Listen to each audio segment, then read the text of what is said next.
Ito mga boss, oh. Tangke na naman ng diesel, oh.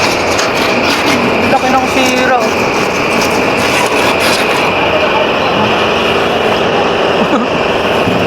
Crack, oh. Mahaba. Laki.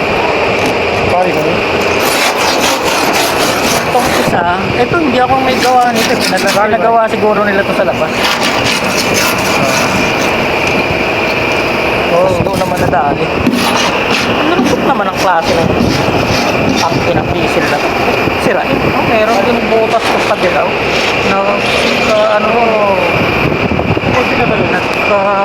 Nabasa doon eh.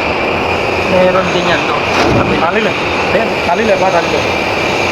Sa kabilang parte. May butas din kasi nabasa doon. So gawin ko muna to. Okay mga boss. So ito na yung ating diesel tank mga boss. Ito galing ng Jubil Pulito eh. Ayan oh. Bitak. Nabiyak ko. Diba? Oh. Ito ba yatang may gawa nito? Hindi ko na matandaan kung gawa ko to.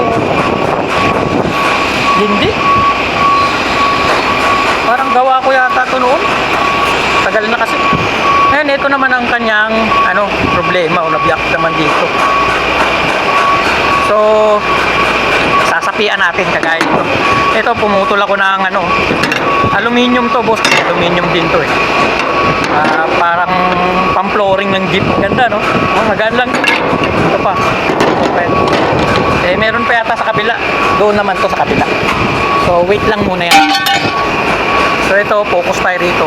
Gagawin ko dyan mga boss. Ito, i-welding muna natin yan. Yan, ayan o. Isang crack na mahaba, tapos gumanon siya, crack uli. Tapos ito crack, tapos ito crack. Diba? Hanggang dito nga itong isa. So, i-welding muna natin yan para mas matibay. Tapos, pagka-welding, tsaka natin sasapian ng ganun. Yan, para matibay yung kanyang kapit, mga boss. Diba? Ito, mababa yung area niya. Oh. Kailangan tikuin to bago natin weldingin. Nasa na ba yung aking to? Bago natin weldingin, tikuin natin yan ng ganyan. Ayan, oh. Ayan, para magpantay. Mahabol niya yung level na dati. Diba? So, ito yung ating flux.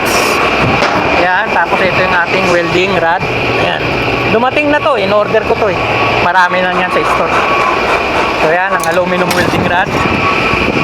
So, ito yung gamit nating pang welding ng aluminum. Harris. Brace, easy. Ayan, or aluminum powder bracing flux. Yan yung ginagamit ko mga boss. So, usahan natin mga boss. Usahan natin tong tangke. Ayan, bukas na yan. So, ngayon, usahan na natin. Dito ko kayo lalagay mga boss. Yan.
mga boss. So, ayari na natin. Pero, lalagay pa natin to, itong panagpit. Kumbaga, ni-welding ko muna yung kanyang butas para mas matibay, di ba? Tapos saka natin lalagyan ngayon ito. Yan. Hindi ko na ipapakita sa inyo yung paglalagay nito, mga boss. I-update ko na lang kayo kapag na ilagay ko na, ha. So ganyan lang naman yan, tapos weldingin ko rito. So tapos ang buto-buto, di ba? At sigurado matibay na yan. Okay? So update ko na lang kayo, mga boss, para hindi lang humaba ang video natin, ha.